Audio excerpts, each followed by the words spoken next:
Hi folks, welcome back to Pattaya. We're going to look at a house today that we're considering buying. It's a small house, but anyway, I thought on the way we'd stop here on Sukhumvit Road to enjoy a bite of lunch. So we've come to a furniture store for that. That's right, the Index Living Mall, but this place is kind of attached to it. It's called Ohakju. I think that's the right, I probably botched it. Ohakju. Anyway, they got some pretty cool stuff. Let's go inside and then we'll go see this house in a bit.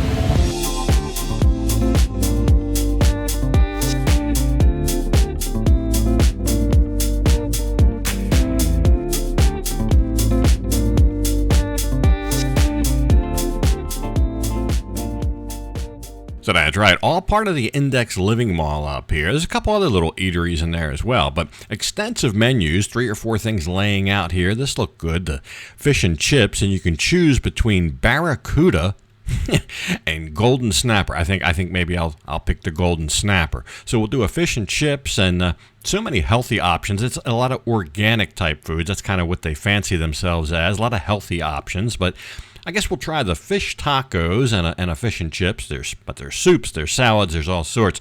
I saw this on the way in. This looked very interesting as well. Pumpkin bread with mixed seeds. I think this was about 90 baht a loaf. They're small loaves, but I don't know. Very interesting. I like pumpkin. But anyway, we'll get all ordered up here, and here is the food. So the fish tacos, you're not going to pick these up and eat them by hand like you would a conventional taco, but it's a lot of fish in there, so a little bit messy, But anyway, they were good taste. Oh, the sauces here are very good, especially for the fish and chips. There's the golden snapper. But the tartar sauce and the green sauce, whatever that was, very, very good. So we enjoyed this. The fish was very flaky. But anyway, after lunch, we had a little browse around the furniture store. So pretty good lunch. That menu, wow. If you can't find something you like there, you might want to reevaluate. Lots and lots to pick from. Anyway, we stopped and looked at the Index Mall here. It's a lot more than just furniture in there. Appliances, air conditioning, refrigerators, washing machines, all things you might need, like we might need if we're going to buy one of these houses. But anyway, we took a quick look at that. We'll get on down the road and check out these houses, see what all this is going to look like. Well, we already have an idea of what the things that we would need to put in the house from going through there. We already have an idea what that would be. So we'll find out what the house would be and then see what the whole package looks like.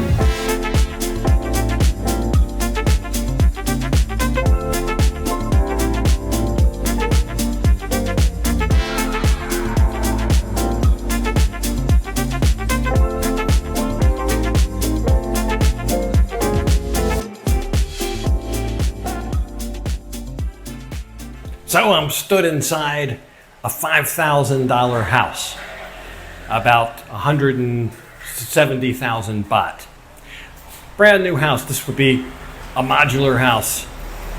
It's also sometimes here called a knockdown house, but historically the knockdown houses were kind of a very Thai style house made out of wood. These are metal steel construction, all the more modern type amenities like sliding glass doors, things like that, fully insulated.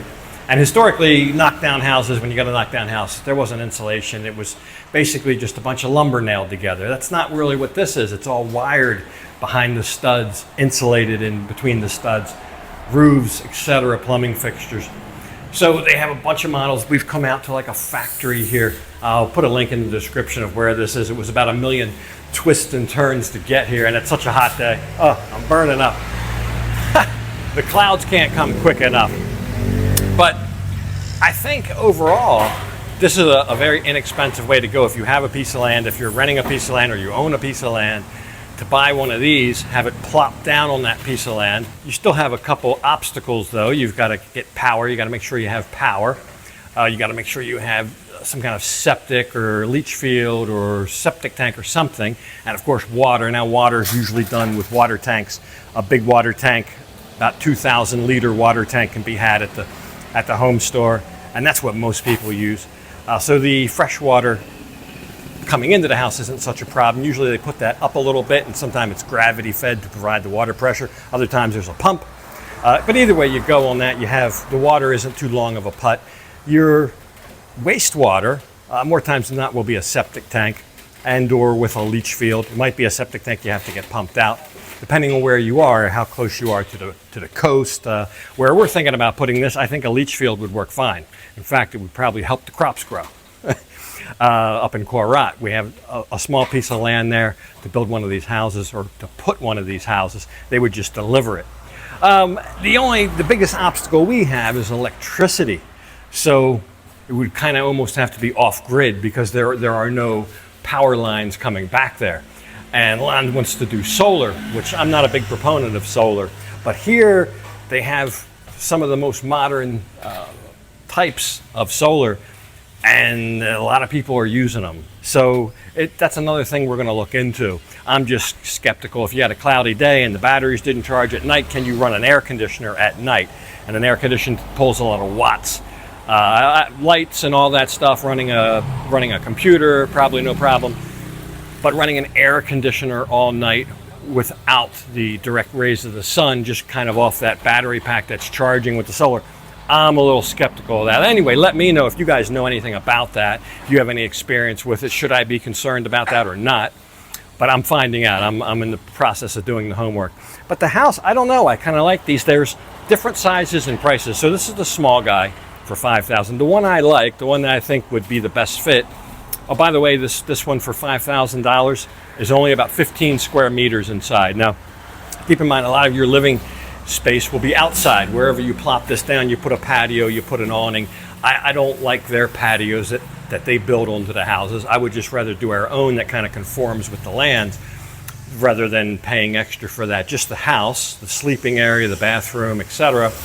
And then we could make our own outside living area, which is where we spend most of our time anyway. Here in Thailand, it's a lot of outside living under, I guess, covered decks, covered porches, fans blowing, etc. Just about everybody has something like that and spends a lot of time outside. Of course, you go inside at night to sleep. But no kitchen or anything here, so the cooking would also have to be done outside. But the other sizes, the 21 square meter, I think is probably the best fit for us. And that is $6,500. So about 230,000 baht. It's only about 70,000 baht more than this house, about $1,500 more than this house. But it seems a lot bigger. It has a lot more usable space inside. And I think that one would be a good fit for us. So $6,500, about the same price as a brand new Honda CB 500X. An entry-level touring bike. You could get that house for, and one like this that I'm stood in, even cheaper. So like I said, there's still obstacles to overcome, but I'll show you some of the construction, the steel beam construction. They're welding them all together. I'm not sure it's galvanized or what, but keep in mind there's no snow here, so the roof doesn't have to hold a big weight. The studs can be the rafters can be a little farther apart. It's not a lot of weight to hold up. But I like the materials, I like the insulation. They've got about a 3-inch thick insulation all the way around the whole house. So when you turn that air conditioning on, it stays cool. And I see a lot of people buying these for little cafes, make little coffee shops, things like that. They usually have a big outside garden and the little air-conditioned lobby where they're doing the coffee or where you can sit. And they really are usually very cool inside. So they have some of these outfitted with air conditioning. This one here, it just has the rough end. The circuit breakers are already there for air condition. There's about 5 circuits in here for this little tiny house, by the way.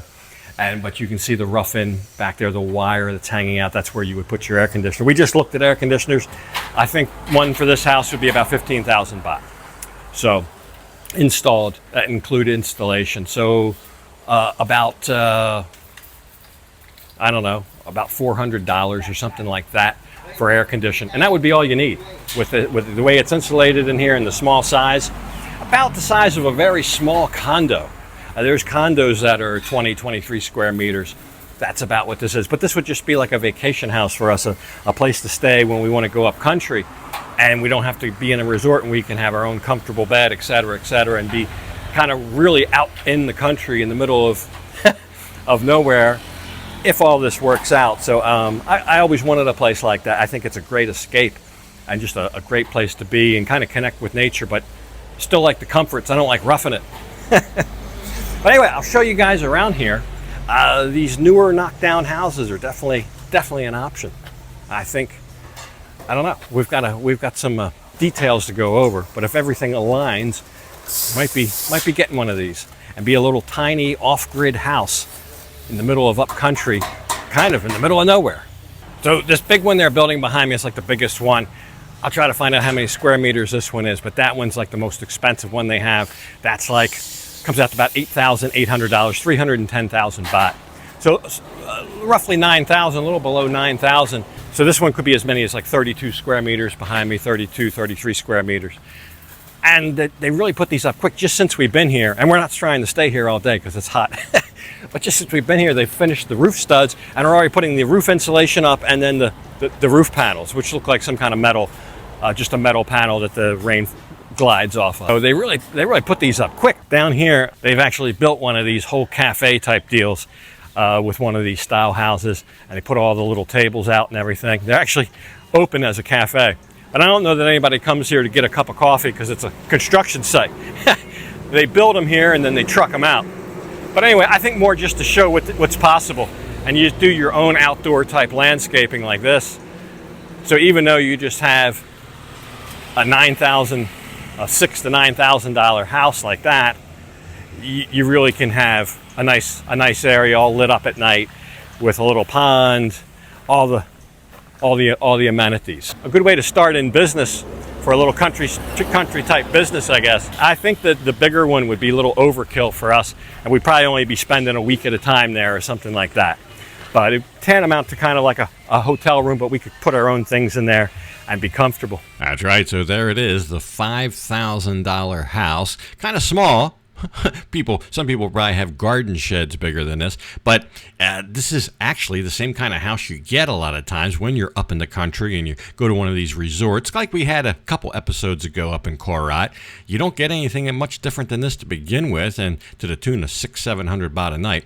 Anyway, this place is called Behind the Garden House, or as that would translate it to an English, backyard house. I guess the intent is a lot of people maybe have a house and they put this one in the backyard, maybe for visitors, guests, whatever.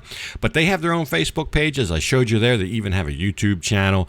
You can go check them out if you're interested. This is they've got a lot of different models. I just kind of skimmed the surface here, actually. But this will be a little bit of a journey for us. So we've got a lot of information to find out, and we'll see how this all comes together. The whole time I was here, I was smelling something, and I finally found the source of it.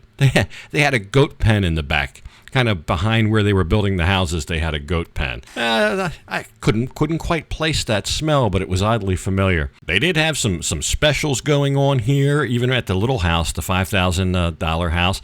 I think if you buy before the end of the month, air conditioning was free. They also share the transportation cost. So if it's $10,000, $5,000 each, something like that. Anyway, hope you enjoyed the episode, but for this one, got to leave it off right here.